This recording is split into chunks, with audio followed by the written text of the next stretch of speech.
Good morning, and good to see everybody here today. And just hope you've had a blessed week. And um, God is good.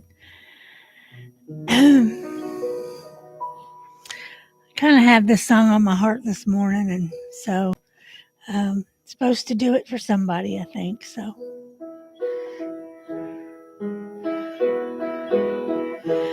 I'm kind of home sick for a country to which I've never been before. No sad goodbyes will there be spoken, for time won't matter anymore. Beulah land, I'm longing for you, and someday on thee I'll stand.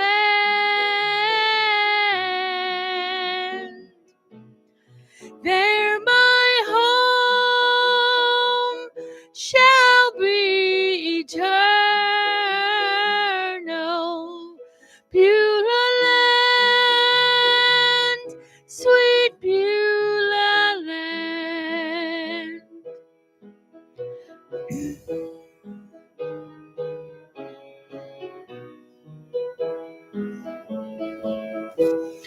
Looking now across the river, where my faith shall end in sight, and just a few more days to labor, then I'll take my heavenly flight. Beulah land, I'm longing for you, and someday on thee I'll stand.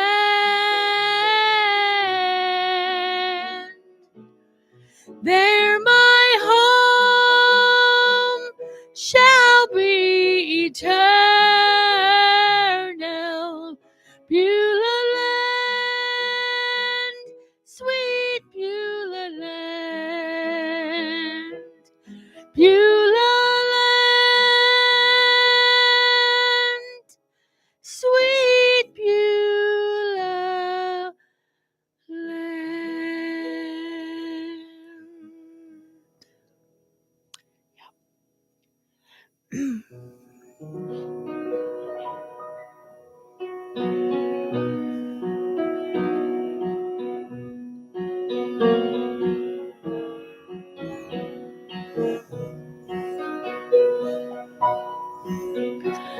There's a lighthouse on the hillside that overlooks life's sea. When I'm tossed, it sends out a light that I might see. And the light that shines in darkness will safely lead me o'er. If it wasn't for the lighthouse, my ship would sail no more. Everybody that lives around us says tear that lighthouse down. You know the big ships, they don't sail this way anymore. Ain't no use them standing round. Then my mind goes back to that stormy night when just in time I saw the light. Yes, the light from that old lighthouse that stands up there on the hill. And I thank God for the lighthouse. I owe my life to Him. Jesus is the lighthouse, and from the rocks of sin, He has shown His light around me, that I might clearly see. If it wasn't for the lighthouse, tell me, where would this ship be? And I thank God for the lighthouse. I owe my life to Him. Jesus is the lighthouse, and from the rocks of sin, He has shown His light around me, that I might clearly see.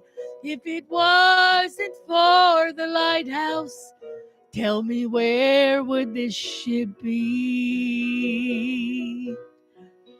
If it wasn't for the lighthouse, tell me, where would this ship be?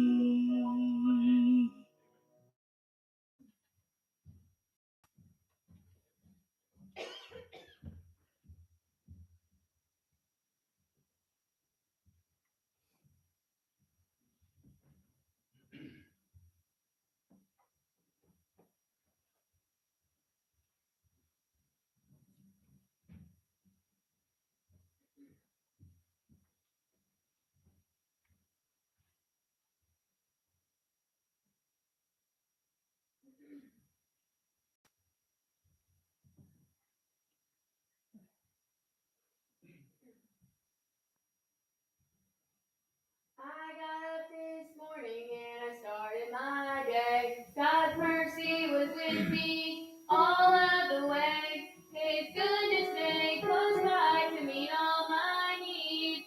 My Lord is taking good care of me. I'm never forsaken, I'm never alone. One day I'm moving to my brand new home. I'm blessed beyond measure, just look what you'll see. My Lord is taking good care of me. I'm counting my blessings as a journey along. Good friends, a family, and a place to call home. The church where I worship, the Bible I read. My Lord is taking good care of me. I'm never forsaken, I'm never alone. One day I'm moving to my brand new home. I'm blessed beyond measure, just look what you'll see. My Lord is taking good care of me. When shame comes tempting and he comes in my past, I tell him I'm forgiven and it's buried at last. The blood shed at Calvary now speaks for me. My Lord is taking good care of me. I'm never forsaken, I'm never alone. One day I'm moving to my brand new home. I'm blessed beyond measure, just look what you'll see. My Lord is taking good care of me.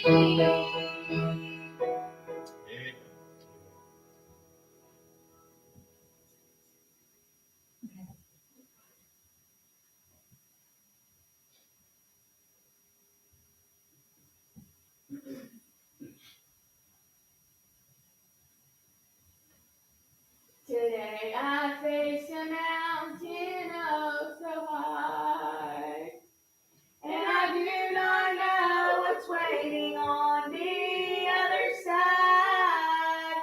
But I know enough to know He'll see me through again. I'm glad to know it's in the same. There'll be grace, grace to make it through this trial.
All right, good to be here this morning. Appreciate the Lord's goodness, all that He has done for us.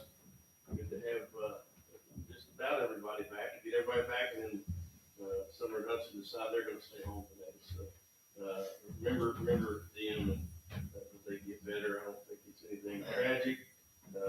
Just smart enough not to bring it and give it to everybody else, right? That was there's something to be said for that. I'll tell you that.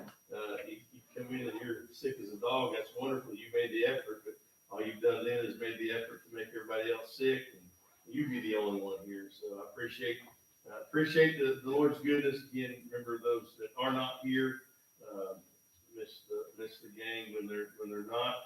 All the little ones are missing, and it is we like it when they're here. They're needed, and I'm missing my cheering section. Arwen, I'm her favorite preacher. She was upset when we have somebody else here preaching. And Hudson's the same way. He gets upset when why is Shimmy why is he not preaching? I know y'all don't worry about it. Y'all don't get upset when I'm not preaching, but they do. So I like to hear those things. But we miss them when they're not here. So pray for them. Ask the Lord to touch them, those little ones, as they go through school, and they're going to come in contact with people and things that they probably don't need to. But there's nothing you can do about it while they're there. Ask God to guide them and protect them and keep them out of harm's way, and just you protect those little soft hearts. Let them remain soft. And, it's good to have thick skin but a soft heart, right? There's a difference there.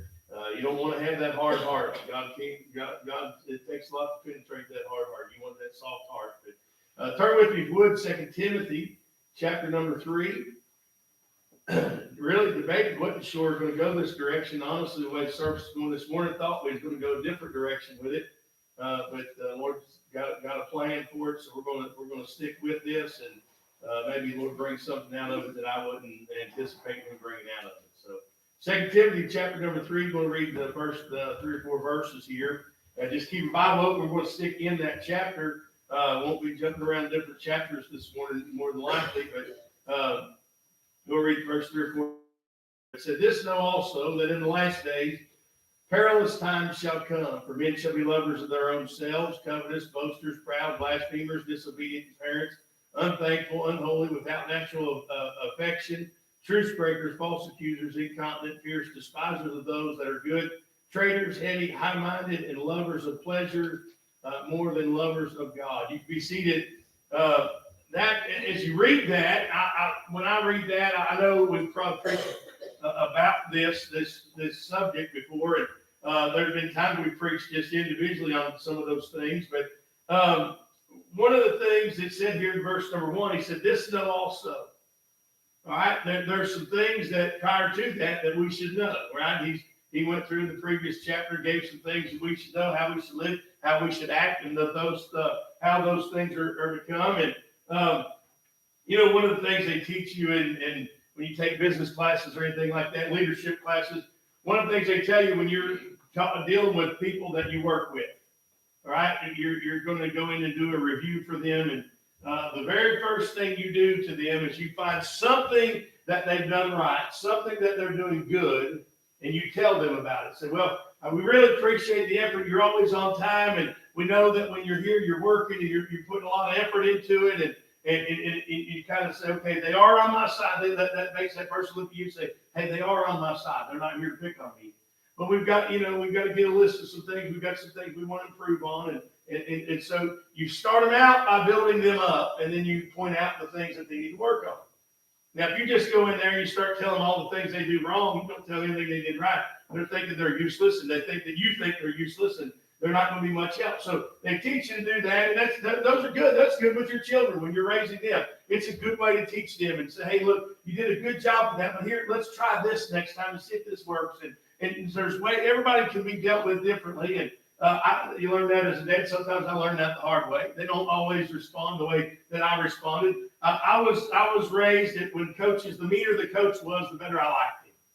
He was mean. If he yelled a lot and was mean and called me names and made me mad and made me play harder, Dad loved that stuff. He'd go to practice just to watch them yell at me. He'd say, "I like that guy." I said, "Of course you do. He's being mean to me." He's only being mean to you because he likes you, though. He's only being mean to you. He's not going to, you know, so he can yell at that guy. No, he don't yell at him. He likes him. He said, no, he knows he can't do the job.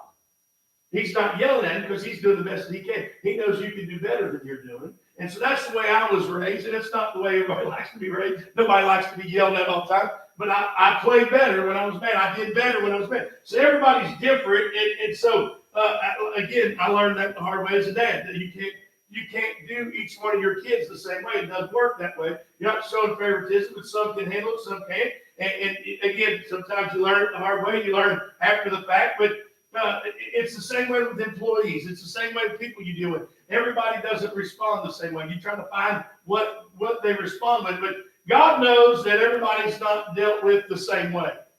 All right? Jesus dealt with his disciples differently. They weren't all dealt with the same way. He loved them all the same, but he dealt with them differently. But as you read this, you start looking and you say, well, the Bible can be depressing. Look at this. The first thing he's talking about, all this negative stuff, right? And boy, that's really depressing. That's not what it's about. He said, this know also. All right. What about the part of the Bible where he said, for God so loved the world that he gave his only begotten Son, that whosoever believed in him should not perish but have everlasting life? That ain't depressing. That's exciting. That ought to encourage us. All right. But what he's doing here, he said, I want you to know all of that, but I don't want you to know just that. I want you to know that God's love is forever. It doesn't go away. He's never going to leave us nor forsake us. But I want you to know this also. Now, I tell the kids all the time, look, it's great and enjoy life and enjoy your friends and be friendly. And the Bible says if a man will have friends, he must show himself friendly. Right? You can't be grumpy and mean to everybody and expect to have a bunch of friends. You're not going to get that. All right? If you don't, listen, if you're wanting to meet new people, you can't meet them by going like this. I ain't going to talk to that guy. I don't want nothing to do with him or her. I'm going to stay away from them. You see somebody's got a smile. Sometimes you see somebody smiling all the time. You say, I wonder what's wrong with them. Right? There's got to be something wrong if they're smiling all the time. That's not true. That's not true. But again, God, he said, this know also. We're in a wicked, ungodly world. All right, but we're still serving a God that's got it under control. We're in a world that people are just wicked. They do not have good intentions. We was joking about, Randy said they're not bad people, they're just people. He's talking about church people. He said they're not bad people, they're just people. And I was talking to, I think it's Kim this week, and I said, it's time I want to call Randy, tell him he's wrong. They're all bad people. And she laughed a little bit. But the reality is that there are bad people out there. There are people that their entire intention is to find somebody that does smile, that is enjoying life, and drag them down with them. That's their job. And you know where they come from? The devil sends them your direction. I saw something this week. I wrote this down. I didn't know it was going to have anything to do with message, and it still might not, but it's free. I saw some guy said this week, and I thought, and I don't know if he's a preacher. He didn't dress like a preacher. And I just kind of video came up, and it's one of those little short clips that they send, and it's got to say, he said, when God wants to affect a person, he sends a person. Right? God sends somebody your way. You ever have God just sends somebody your way to encourage you, to strengthen you, whatever it might be. All right, what does the Bible say about the devil? He's a copycat, right? For every man of God that God has in the pulpit, the devil has one behind the pulpit as well. He is an imitator of God. He is an imitator of God. So if God sends people your way to edify you, to encourage you, to strengthen you, to help you along the way, if God's doing that, don't you think the devil will send people your way? He said every time if God sends somebody your way, and it kind of probably went more along with the message I preached about be careful who you hitch your wagon to. All right, but when he made that statement, he said, I said that Satan's an imitator. He doesn't want God. If God sends people your way to help you, the devil's going to send people your way to stumble you, to cause you to fall, to discourage you. All right? So examine those that you associate with. Who are you hanging out with? Be careful who you're hanging out with. Figure out, it won't take very long before you figure out who sent them your way. It won't take very long before you figure that out. But so as you look at this, we're going to see here the period here in verse number 1, the the declaration said, this know also, he declared, this know also, along with all the good stuff that I've given you, I want you to know this as well. All right, you want to encourage your children, tell them the good things. But all right, if they can't draw worth a lick, don't tell them they're going to be a professional artist. Right? You want to encourage them, say you did good, but you put a lot of effort in that. Hey, if you want to do this and you can learn and you want to get them art lessons and things like that. Listen, there's going to be certain people, there's certain people who can't play an instrument. Right now, if you get somebody up here playing a guitar, I can play right along with them. I can watch them. I got no rhythm. I got none. I can't carry a tune in a sack. All right, but if they're playing, I know the chords, and I know, but like just Miss Teresa's playing piano, I don't know which chord to change to. I know when it's time to change, but I always change to the wrong one. And so I don't know. There's certain people that they're limited by their ability. There are other people that they catch on. Brother Lay could do that. Anything that had strings in it, he could play. And it was amazing. That amazed me. There's certain people, but they need to be realistic, right? I learned at an early age that I was not going to be a supermodel. All right, I wasn't going to make a living as a model. I might have been. I tell people all the time I used to be a model. They said, "You were." I said, "Yeah, I was always the before picture." All right, I learned early on that wasn't going to be my career. All right, I wasn't going to be on the cover of GQ magazine and those things, and so that didn't offend me. I wasn't offended by that. I just understood it. All right. No, sometimes you got to be realistic. There are certain things that you're not going to do. All right. But find what you're good at. Find what God has for you to do and put all your effort into it and do everything that you can to be the best at it. And God will bless that effort. Doesn't matter what it is. There's a lot of things that I would like to have done for a career. I'm getting a little bit too old to start a new one. All right. I get a little bit too old to start a new one. It'd be hard to go do 8 years of college and become a doctor right now. I don't know. Maybe with our family, maybe I should have done that. We've been saving everybody some money. But the reality is we have to live in reality. And that's what God's doing here. We see the declaration here in verse 1. This know also. Hey, God's good to us, and He's got it under control. And He's not telling us this so that we'll be afraid. He's telling us this so we won't be afraid. You know what most people get afraid, when you can scare people the most is when they're not ready for it. Right? Most people, if I went up to you and I'm talking to you, you're not going to be like, what are you doing? But if you come in that doorway right there and you're not paying attention to anything, and I lean over there and go, you're going to scream and holler and drop your Bible, and you're going to, why? Because you weren't prepared for that. Hudson likes to sneak in, and I'll hide from him. He knows he's always looking for me. I can't scare him when he knows I'm looking for him. All right? Or he's looking for me like that. But so what God's doing here, He said, this stuff also, hey, I want you to be aware of what's going on around you. Not everybody is looking out for your best interest. Not everybody is out there trying to do well for me. Not everybody out there. I know the world tells us this, that we're all God's children. That is not a fact. The fact is we're all God's creation, but only those of us that are saved are God's children. It's an exclusive group that everybody can be a part of. He said, well, it's not exclusive. Yes, it is, because they don't choose to. Everybody can be a part of it, but not everybody chooses to. See the declaration, this know also. We see the danger that in the last days, perilous times shall come. There's danger. Danger, Will Robinson. I'll show my age now, so only us old people know what that is. It might not even so only old people know what that is.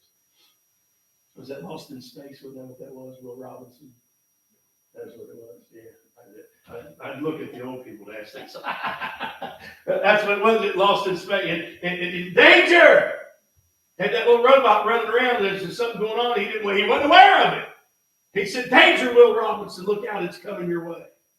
So what God's doing here, He said, look, in the last days, perilous times shall come. It's going to get worse. It's going to get worse. What's He say throughout the Bible? I can't remember how many times I preached on a few weeks ago. I can't remember how many times it was in there. Fear not, or be not afraid. Why does He tell us that? Because He doesn't want us to be afraid. You can't live life afraid. You can't live life scared to death of everything. You can't do it. You'll never be anything. You'll never get anything accomplished if you're afraid of everything. Never. He said, this know also in the last days perilous times come. We saw the declaration and the danger there in verse number 1. We see the people in verse number 2. Verse number 2, he said, for men shall be lovers of their own selves. We see they're selfish. Lovers of their own selves, covetous, boasters, proud, blasphemers, disobedient to parents, unthankful, and unholy. They're selfish people. They're selfish people. It's all about them. All about them. You know, we were always taught to be thankful, regardless of what it was. My grandma Foster used to buy some of the goofiest gifts. Mom grew into that. She did a good job with that as well. But my grandma Foster buy the goofiest gift. I had one of them. I mentioned this before. It's like a terry cloth cover on it. It's about this big, and it's got a rope that's designed that you flip it over your shoulder. And it was a radio. And this is how old I am. It was a radio, and it only had AM. All right, and an AM radio, you turn the buttons, you can turn the volume, you can turn the channel on that thing. I still have that, by the way. I sent a picture to my cousin Jimmy because whatever I got, he got. So we had to open them at the same time. She always made sure we had the same thing. And I opened it up, and he said, I can't believe you still got that. I forgot all about that. It was always a goofy gift, and I don't have any idea, to be honest with you, why I kept it, but I'm glad I did. Mom got to the point where she thought it was neat stuff, and she'd buy it. It didn't matter if you wanted it or not. And she said, "Oh, I think they will like this." And you know what we did? My kids did the same thing when Mom did it. "Oh, thank you, Mama, we love it." And they'd get out of the house, and we'd get to the house, and they said, "What is this? What is this?" They'd never do it in front of Mom and Dad. They never did. They'd go, "Janelle, why would you get it?" They'd argue about whether you got it. At least you got it. He didn't go out and pick it out. He was as surprised as we were when we got it. But Mama would do that stuff, and we'd thank her. We'd get all, and they didn't all do that. We were taught to be thankful. Mom always wanted to make sure everybody had the same gifts, same amount of gifts. So one day they were wrapping them. They were getting them all laid out for Christmas, and we haven't. Man, it's an adventure at our house at Christmas time. We still try to do it that way, not quite like it was with them, but when Mom was there, boy, it was everybody had your pile is over here, and your pile. And by the way, it was a pile. All right, everybody didn't get one gift. It was a pile. We didn't get a lot of stuff throughout the year, but at Christmas time, man, it was laid out. People were like, "You got what?" I had a bunch of rich friends, man. They got all kinds of stuff throughout the year. I didn't get none of that, but at Christmas time, I had a better Christmas than they did. They didn't pile, but even as grown-ups, we'd go in there, and Jim, you and Lori, your family sit over here. You got your pile here. And we'll bring the kids in afterwards, and theirs are still in the other room. You get that kind of, and they get the big piles in there. And I opened up a gift. This is a couple of years ago. I think Dad had already passed. Opened up a gift, and I opened it up, and it's a pair of shorts. And I go, "Oh, thank you." Thinking, what's a pair of shorts? I sleep in shorts or something, but I don't wear them out. And they were nice shorts, and I thought, okay, I'll get these. Then I opened up the next gift, and it's another pair of shorts. What's going on? And I opened up another gift, and then 6 different gifts were a pair of shorts. And I couldn't figure out, well, it was 4 different gifts. I think there was 2 in the package. But what happened was I was short gifts. It was a 6-pack of shorts, and Mom said, "Well, Jim's not got enough gifts here. Let me do this." She took them out, opened them up, put 2 in a wrap, and wrapped them, 2 in a wrap them, and 2 in a wrap them. Now we're all equal in gifts. That was her deal. I had 6 pairs of shorts. Caleb loves them. All right, but the deal was she wanted to be equal. Everybody had to have the same amount of gifts, and we weren't allowed to trade things out while we were there. So it was her desire to do that. She wanted to make sure everybody felt the same. And then we would bring, listen, our Christmas time, we had a homeless lady. That lady Mom hired at work and didn't have a place to stay, didn't have any place to go for Thanksgiving. You didn't know who was coming. She'd come in and she'd sit down there. And at Mom's funeral, she told that story. And as a matter of fact, this lady's kind of successful down there in Kroger now. But she tells you, if anybody ever said anything bad about Mom, that lady may have went to jail. All right? She was taking care of Mom. She wasn't but you had all that stuff, and at Thanksgiving, family would come, family wouldn't come. It didn't matter. Well, it was always room. But anybody at Christmas time, when they would come in, everybody had a gift. All right, if it meant Mom was going in there and taking something that she got for somebody else, unwrapping it or putting a different name tag on it, she made sure everybody had a gift. All right, she wanted to make sure everybody felt welcome, felt at home, felt like they were part of the family. And by the way, you got there at Thanksgiving, you was family. It didn't matter. Let's go ahead and eat. We're going to pray over food, have as much as you want, eat wherever you want, sit down wherever you want. That's just the way that they were. All right. And so when you look at it, they say, well, that was just to make everybody feel good, right? Right? We like that. We like that. You want them to feel good. But the reality